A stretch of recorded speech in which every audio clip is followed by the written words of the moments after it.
Yo, balik ke My Cigar Channel. Nah, hari ini gue mau ngobrol sama salah satu my guru. Dia ngajarin gue banyak tentang diecast dan gue banyak banget dapat ilmu dari beliau. Dan gue mau sharing sedikit. Kita punya salah satu program di channel kita juga, dan banyak orang yang nanya, apa sih itu? Apa sih channel itu? Apa sih tujuannya apa dan segala macam. Nah, gue akan jelasin ini, ngobrol langsung sama beliau. Oke, penasaran? Follow me.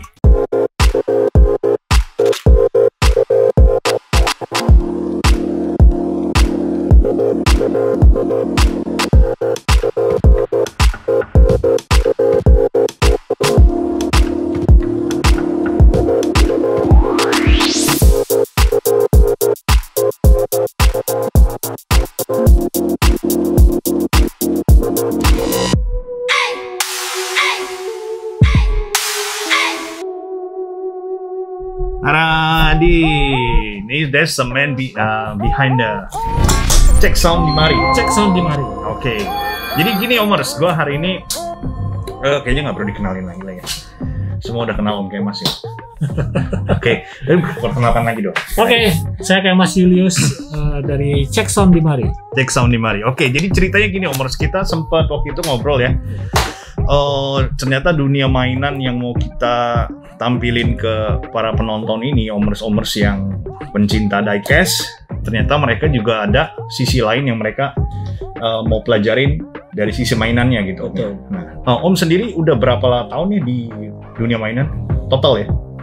Kalau dari dunia mainan mungkin dari kecil ya, tapi kalau mulai serius itu mungkin sekitar 87-an lah. 87 udah mulai ini ya, udah mulai ngerti about the knowledge and everything. Kalau knowledge mungkin setelah zamannya 90-an ya. 90-an ya? 90-an itu sudah mulai 90 umur berapa tuh? Hah? Umur baru 20-an. Tapi udah mulai belanja tuh Om? Kalau belanja sih dari sebelum itu. Oh oke. Tapi diseriusinnya di tahun 90-an itu? Di 90-an tuh kita kan mulai, kalau nggak salah sih udah mulai ada internet ya. 92 itu 92. It's more easy to browse and everything ya? Iya, belum 92. Ya 9. Yang masih bunyi ya masih gitu ya. Mungkin 95, 96 lah. Itu yang mulai, karena waktu itu saya udah mulai kerja, kemudian di kantor juga ada fasilitas internet yang waktu itu sangat minim sebenarnya. Informasi minim tapi kita bisa cari di internet. Bukan itu. Fasilitas internet itu udah suatu kemewahan pada zaman itu. Oh iya, pada zaman itu ya. Ya, jadi kalau sekarang kan kita bisa cari dari handphone aja. Kalau dulu tuh benar-benar kita harus dial up dulu, dengar dulu ting. Modemnya harus ada bunyi modem segala macamnya. Setelah ada era waktu itu saya udah mulai kerja tahun 95, ada akses internet, jadi lebih mudah untuk belajar ataupun mencari mainan yang saya inginkan. Mungkin waktu itu dari IP ataupun dari ini memang dari zaman dulu ya, Udah zaman dulu. Udah dari buatin. Nah, oke. Jadi kenapa gua syuting sama Om Kemas hari ini we talk about this, karena banyak orang yang nanya, oh, Check Sound di Mari itu apa sih? Ada banyak juga mau Om gitu ya. Betul. Jadi terus kita putusin waktu itu, ke saya sendiri sebenarnya kan waktu kita baru mulai this channel and then everything, kayak kita perlu nih belajar juga dari sisi lain, dan kita langsung sama narasumber. Sedangkan kenapa nggak kita maksimalin gitu kan ya. Dan Om Kemas setuju. I think dia bukan setuju, dia malah kayak excited gitu ya, kayak like lu semangat banget kan talking about mainan tuh kayak sesuatu yang apa sih Om? Karena kita passion share ya, berbagi lah. Berbagi pengetahuan, berbagi knowledge. Karena disimpan sendiri pun percuma ya. Percuma. Oke, dan sebelum kita masuk ke itu, kenapa Check Sound di Mari dan tujuan dan goalnya program ini ya, saya mau tanya Om sendiri nih. Nah, mainan itu sebenarnya kayak kita ngomongin mainan on every angle ya, kita ngomong. Apa sih Om yang membuat mainan itu bisa jadi tertarik orang? Sedangkan kan kita umur bertambah ya. Nah, hobi mainan ini, kenapa sih orang bisa sampai kayak, karena ini dunianya nggak kecil loh. Betul. It's like people like they keep on growing, dia tetap bertumbuh gitu ya, dia nambah umur, dia nambah ini, tapi di hobi mainan itu kita masih kayak apa ya, feel-nya tuh dapat terus gitu. Menurut Om gimana cara pandangnya? Karena gini, gue mau ngeliat temen-temen yang nonton, kayak misalnya kok mau dia nonton knowledge about mainan atau segala macam gitu. Kalau menurut Om Kemas sendiri, apa sih yang membuat dunia mainan itu tertarik dan yang membuat orang tuh kayak mau stick with it gitu? kan kita nggak pernah dengar kata pensiun dalam mainan. Betul. Menurut Om gimana? Kalau menurut saya karena gini, umumnya itu pasti kalau menurut saya mungkin pendapat saya bisa salah gitu. Tapi umumnya yang saya tahu tuh dari kecil tuh kan kita udah kenal mainan. Apapun itu. Okay. Apapun itu. From there ya, dari waktu kita dari masih situ, kecil. Kemudian kita ada interest. Interest tuh kadang-kadang tidak hanya mainan, bisa juga yang lagi hot sekarang pun mungkin ke ikan ya. Sama ikan, ya. Video game, ataupun mungkin lukisan, ataupun mancing. Itu kan semuanya kesenangan. Nah, mainan ini kalau menurut saya itu ya itu kesenangan kita. Pertama tuh orang mungkin buat buang waktu ya, killing time. Oh, pertamanya itu ya? Iya, killing time, nothing to do, ngapain ya udah ada ini ya oke, main dorong gini, itu bisa juga. Tapi juga bisa kadang-kadang orang itu merupakan suatu, wah gue dulu inget gue masih kecil suka main ginian nih. Memori. Nah, kalau orang lihat memori itu kayak apa? Kayak sama seperti kita misalnya dengar lagu lama ya, lagu-lagu oldies gitu. Kita kan ingat waktu lagu ini kita lagi ngapain? Kok zaman-zaman gua nembak cewek gua nih. Gitu. Jadi kan mengingat masa lalu. Jadi, nah, menurut saya juga itu tadi bisa juga ke mainan. Mainannya dulu gue punya mainan ini nih. Aku cari ya sekarang. Cari di Google segala macam, di marketplace segala macam. Ada, beli. Jadi ada keseruannya. Ada momen yang bisa lu bayar actually ya kayak. Betul. You cannot pay for it gitu. Betul. Nah, satu hal lagi yang menurut saya adalah kita hobi mainan ini adalah kita relaksasi ya, mungkin stres atau apapun, bukan stres ya, untuk menetralisir kesibukan sehari-hari. Ya. Tapi di other side-nya adalah kadang-kadang keinginan kita memiliki mainan itu menyebabkan kita jadi sedikit bukan stres ya, sedikit menggebu-gebu pengen nih. Bukan edik. Edik in a good way. Ya, bukan edik sebenarnya. Gimana kita passionnya keluar gitu ya kayak sih dapetin nih gitu. Ya kita pengen sesuatu. Kalau dulu kan namanya anak tuh kalau pengen sesuatu kadang-kadang nggak bisa ditunda. Ya belum. Oh iya oke. Ya. I get it. Ya kita anak kecil lah kadang-kadang kan dia minta permen nggak dikasih nangis gitu kan. Bisa ngambek gitu. Nah feel yang sama itu kebawa sampai kita tua gitu. Maksudnya pada usia saat kita pengen ini mainan deh. Ke toko Mike nih misalnya, lihat nih pengen banget gitu, beli nggak, nggak beli nih, pulang, kepikiran sampai rumah, wah gua harus beli itu, balik lagi ke toko, untung-untung kalau masih ada, kalau udah nggak ada, tambah lagi, tambah nyesel ya, ya. Bukan nyesel, I mean like sometimes like, aduh kenapa gua nggak beli nih, gitu kan. Nah. Jadi kayak regret lah buat diri sendiri, maksudnya. Kenapa gue nggak beli gitu kan? Kadang-kadang seperti itulah. Jadi sebenarnya it's like the things yang bisa memuaskan diri kita sendiri. Betul.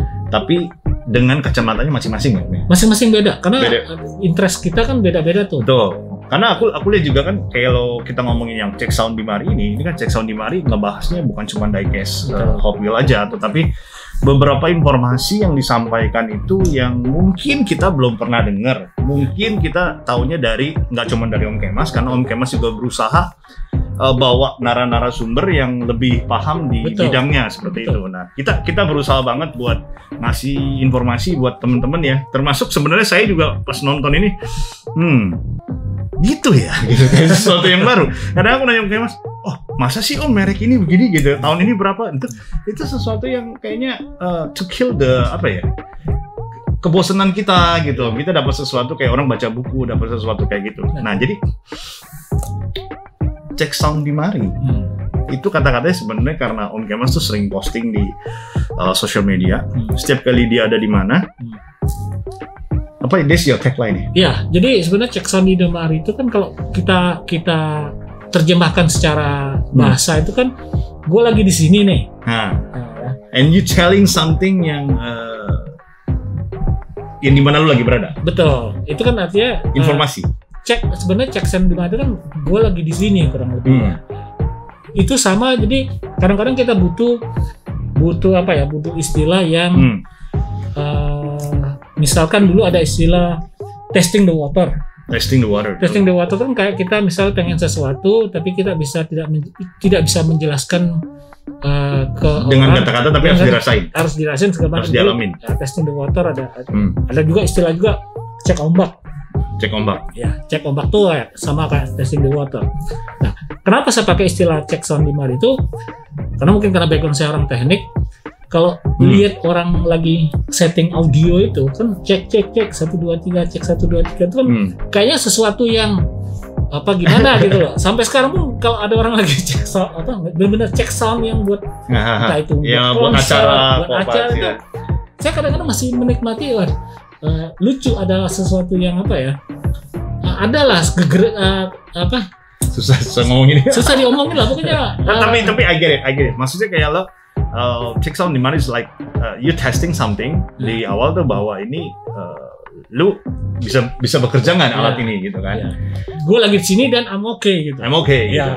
And ada sesuatu pesan yang mau disampaikan. Betul. Karena ketika saya nggak di situ, saya nggak tahu keadaannya.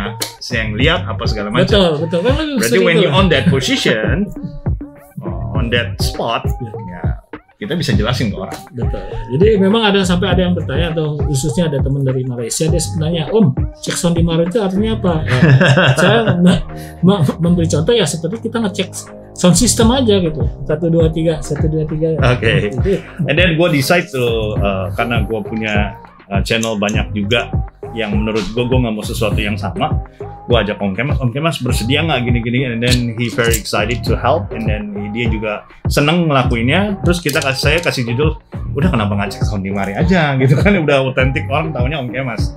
Jadi Om Kemas will be hosting the check sound di mari di channelnya Om Mike, dan sebenarnya jamnya random ya, maksudnya kayak random ya, whatever yang bisa disampaikan segala macam. Bisa disampaikan, dan kemudian kadang-kadang pas lagi ngapa-ngapain ketemu materi, bisa. Jadi memang kadang-kadang tapi mainan tuh materi nggak ada habisnya. Sebenarnya nggak ada habisnya. Nggak ada habisnya. Karena kita bisa gila ya, kita bisa melihat itu dari berbagai sisi. Betul. Dari sisi produsen, dari segi kolektor, dari segi pedagang, dari segi macam-macam lah. Kayak hari ini aja Om Kemas sudah syuting 2 ya konten buat yang nanti. Mungkin kita tayangin ini dulu deh Om. Biar orang tahu juga ya segala macam. Nah, Omers buat yang masih kepengen gitu dibahas tentang apa, ada ide segala macam, boleh nanti komen aja di bawah, misalnya bahas majoret on everything. Nah, kita coba cari orang-orang yang bisa kita ajak ke sini untuk bisa berkompeten ya, untuk bisa memberikan informasi buat Omers yang penasaran gitu, yang kayak kok kenapa sih bisa begini? Nah, coret-coret aja di kolom komen, nanti kita usahakan ya Om ya. Kita usahakan. It's good for us juga buat ada kayak mau ngapain nih gitu kan ke depannya. Kadang-kadang kan kita bukan berarti kita serba tahu tapi tujuan kita tuh berbagi bahwa ada loh pengetahuan seperti ini. Siapa tahu itu bermanfaat buat teman-teman. Jadi udah pasti bermanfaat. Ya, ujung-ujungnya memang itu sebenarnya buat pembenaran bahwa kita hobi nggak salah gitu. Sisi lainnya seperti itu sebenarnya. Ya, dan juga banyak sekali diecaster atau anak toy. Kalau toys itu ngomongnya apa? Toys saja sebenarnya. Toys ya, bukan toyser ya. Bukan toyser. Bukan toysiana ya. Soon kita akan bikin toysiana. Walaupun you wish. Pokoknya intinya mungkin ada yang baru-baru main atau segala macam informasi yang bisa kita bagikan buat mereka yang baru mau nyemplung gitu. Dan khususnya nggak cuma di diecast, tapi Om Mike sendiri udah sering nih keracunan nih. Ada barang-barang, seru juga ya, keren juga ya, segala macam kayak gitu. Maksudnya kayak sesuatu yang lu dibukain gitu. Kacamata lu nggak kacamata kuda yang cuma ngeliat begini, tapi lu dibukain how big, how wide this toys world gitu. Dan itu menurut gue menarik. And at the end adalah how big is this business gitu. Ya bisnis ya pastilah ada hubungannya gitu, and nothing wrong with it juga. Dan yang lucunya ini kok baru terpintas saya gitu, mungkin dengan acara ini ini justru ada teman-teman juga ngumpul yang bisa nonton, nggak cuman anak diecast doang. Betul. Meski mungkin ada teman-teman ini, mainan ini bisa menyatukan kita, dan which is good gitu. Mungkin ada teman-teman nih yang bukan anak diecast yang nonton, and you guys wanna share something buat kita bagikan. Nah, nanti kita bisa nih Om Kemas bisa nge-host, bisa undang Omers yang misalnya contoh yang main figur lama segala macam, mau dibagikan informasi segala macam, nanti kita kerja bareng aja. So as long as a toys, tapi toys yang bener ya, Omers ya, jangan sex toys. Bukan seks, adult toys. Ya betul. Ya orang saya like, ini kan toys Om, nih, kok nggak pernah dibahas ya, itu konyol banget kayaknya. Itu nanti mungkin kena banyak. Itu hostnya nanti kameramen saya aja kalau yang sex toys. No, just kidding. Alright guys, thank you banget Om Kemas.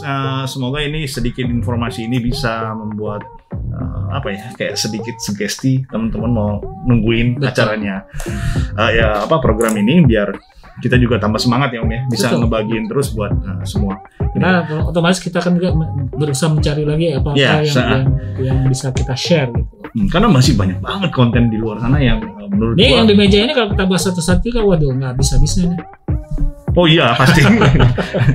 Alright guys, thank you banget Om Kemas. Thank you for watching. Biasa ini acaranya ya. Nggak Somers, bukan Cek Sound di Mari. Oh, Cek Sound di Mari kemana nih? Cek Sound di Mari. Anak muda banget nih dia. Oke, thank you for watching. Jangan lupa like, subscribe, and share di channel terus biar Om Mike sama Om Kemas juga bisa bawa terus channel ini bisa berbagi buat teman-teman semua. Salam nggak Somers. Peace. I'm out.